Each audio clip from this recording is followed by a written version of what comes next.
Shalom Adonai, amigas. Bom dia, boa tarde, boa noite, boa madrugada. Eu não sei qual horário você vai se deparar com esse devocional, mas hoje estamos aqui, sexta-feira, último dia do nosso devocional, da temática da semana, que é Mulheres Vestidas de Força e Dignidade. E hoje a temática é Sorrindo Diante do Futuro. E aí, claro, o versículo chave que nós temos aqui é Jeremias, capítulo 29, verso 11, que nos diz assim: porque eu é que sei os pensamentos que tenho a vosso respeito, diz o Senhor. Pensamentos de paz e não de mal, para vos dar o fim que desejais.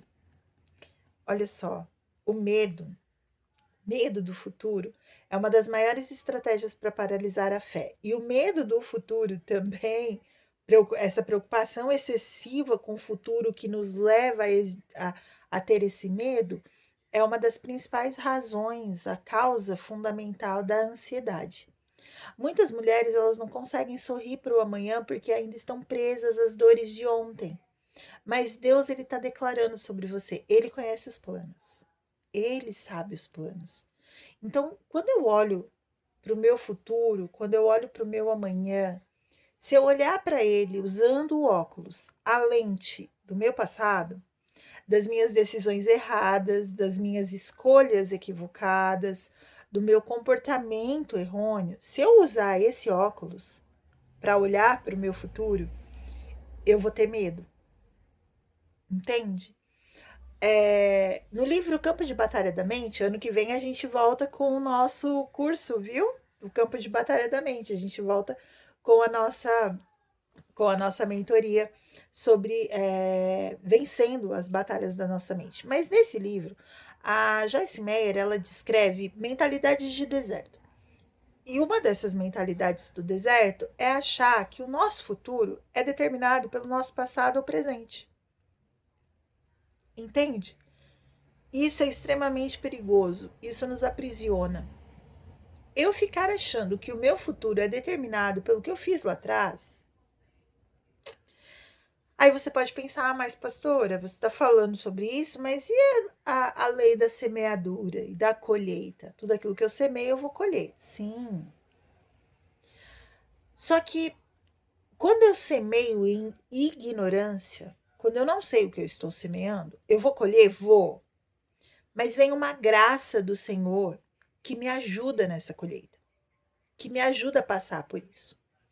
Quando eu semeio com consciência, eu preciso me arrepender para fazer uso dessa graça. Entende? Eu preciso me arrepender para fazer uso dessa graça. Isso aconteceu com Davi. Quando Davi ele comete o pecado de adultério com Betseba, o texto bíblico vai nos dizer que ele não se arrepende, ele faz toda aquela trama para poder ocultar o pecado que ele cometeu com Betseba. Bem, é interessante a gente observar que quando o profeta Natan vai falar com Davi, e Davi ele é confrontado pelo profeta, ele se arrepende e aí ele vai buscar por essa graça. E ele vai receber essa graça para suportar a consequência do pecado dele. Entende? Mas precisou ter arrependimento. Então, ou seja, tudo que eu planto, eu vou colher. Aquilo que eu plantei de forma na minha ignorância, porque eu não sabia, o tempo que eu estava sem Cristo, meus comportamentos e minhas atitudes erradas quando eu estava longe do Senhor, Deus ele dispensa uma medida de graça para que a gente suporte essa colheita difícil e avance. E ele faz isso pelo simples fato de quando nós estávamos na ignorância, não o conhecíamos e agora conhecemos. Pedimos perdão a Ele, Ele vem e Ele nos ajuda nessa caminhada. Agora, quando eu já estou nele e eu cometo um erro, eu cometo uma falha, como Davi cometeu, eu preciso me arrepender de forma consciente e declarar isso. E ainda assim a graça vai se manifestar para que eu suporte, para que eu consiga passar essa consequência de tudo que eu plantei. Mas aqui eu estou falando de olhar, e ainda assim olhar para o meu passado, e eu achar que essa escolha errada, que esse comportamento errado que eu tive lá atrás, ele está estabelecendo o meu futuro. Isso gera um medo do futuro e vai paralisar a minha fé. Por isso que muitas mulheres não conseguem sorrir para o futuro. Como é o texto base que a gente está usando de Provérbios, o texto nos diz que a mulher, essa mulher, ela se veste de força e dignidade e ri sem medo do futuro. Por quê? Porque ela entende que o futuro dela está garantido na mão do Senhor.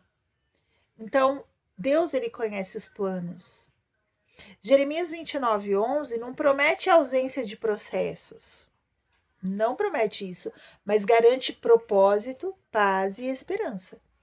Quando a gente confia, quando confiamos em quem escreve nossa história, o futuro deixa de ser ameaça e passa a ser promessa. Mas eu preciso confiar em quem está escrevendo a minha história. Para que o futuro não seja uma ameaça para mim, e sim uma promessa, um lugar onde eu vou viver grandes coisas, eu preciso confiar em quem está cuidando do meu futuro, que é Deus. Sorrir diante do futuro é um ato de fé. É declarar, mesmo sem ver tudo, eu confio em Deus. Mulheres vestidas de força e dignidade, elas caminham confiantes, porque elas sabem quem vai à frente dela. Ela sabe. Por isso, eu quero nesse momento aqui junto com você fazer uma renúncia. Em nome de Jesus. Repita com fé. Em nome de Jesus, eu renuncio todo medo do futuro, toda ansiedade e toda insegurança. Renuncio à necessidade de controlar o amanhã e escolho confiar nos planos de Deus. Eu recebo esperança, paz e direção do Senhor. Amém. Glórias a Deus. Louvado seja o nome do Senhor, porque Ele faz isso para nós. Tem um ato profético que eu gostaria de fazer com você agora. Pega a sua mão direita, coloca sobre o seu coração e a esquerda, estende ela assim, ó, numa posição de receber. A mão direita no coração, ela simboliza a entrega do teu futuro em Deus. E a mão esquerda estendida, a confiança nos planos que Deus tem para fazer.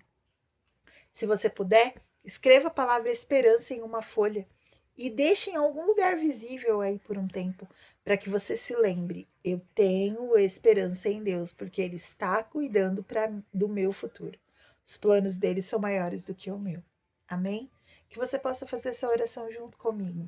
Senhor, eu entrego o meu futuro em tuas mãos. Cura as áreas do meu coração que ainda temem o amanhã. Alinha a minha visão à tua vontade e fortalece a minha fé. Eu recebo teus planos de paz, esperança e propósito para a minha vida. Eu confio em ti, hoje e sempre. Em nome de Jesus. Amém. Graças a Deus. Louvado seja o nome do Senhor.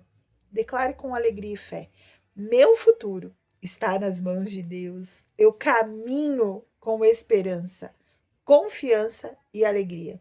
Estou vestida de força e dignidade.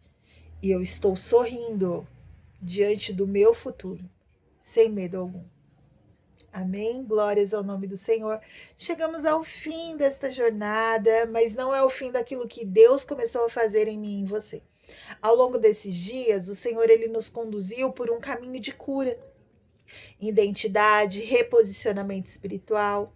Foram vestes despidas, culpa, vergonha, medo, condenação. Foram vestes recebidas, força, dignidade, liberdade e esperança. E hoje nós encerramos esse propósito, esse devocional, com uma certeza: não somos mais a mesma. Você não é mais a mesma, eu não sou mais a mesma. Mulheres que antes estavam carregando pesos, agora caminham mais leves. Eu declaro isso sobre a sua vida. Se você estava carregando algum peso, você está caminhando mais leve agora. Mulheres que estavam curvadas, agora eles estão de cabeça erguida, porque são princesas. Mulheres que temiam o futuro agora sorriem sem medo, porque confiam em Deus. Ser vestida de força e dignidade não significa ausência de lutas, mas presença de Deus em cada passo. A verdadeira transformação, minha amada, acontece quando você entende que é em Cristo, quem você é em Cristo, e quando você decide viver a partir dessa identidade. Que aquilo que foi gerado aqui durante esses dias não fique apenas neste ambiente, mas se manifeste no teu cotidiano, nas decisões, nos relacionamentos e na forma de caminhar com Deus. Vocês não saem daqui apenas ministradas, vocês saem posicionadas para viver o novo tempo do Senhor sobre a sua vida. Que Deus abençoe poderosamente você e sua casa. Esse é o último devocional desse ano de 2025. Agora entramos nos nossos recessos aí de festas de final de ano, Natal, Ano Novo, e eu quero declarar sobre a sua vida que essas festas, que a sua família esteja unida e que, acima de tudo, a graça de Deus se manifeste sobre você e a sua casa. Que Deus abençoe poderosamente você e toda a sua família, que o seu Natal e o seu Ano Novo seja repleto da presença do Altíssimo. Deus abençoe poderosamente a sua vida, um final de 2025 abençoado e cheio da graça do Senhor. E eu já declaro sobre você que 2026 vai ser acima de toda a expectativa que você pode ter criado. Deus abençoe e até mais.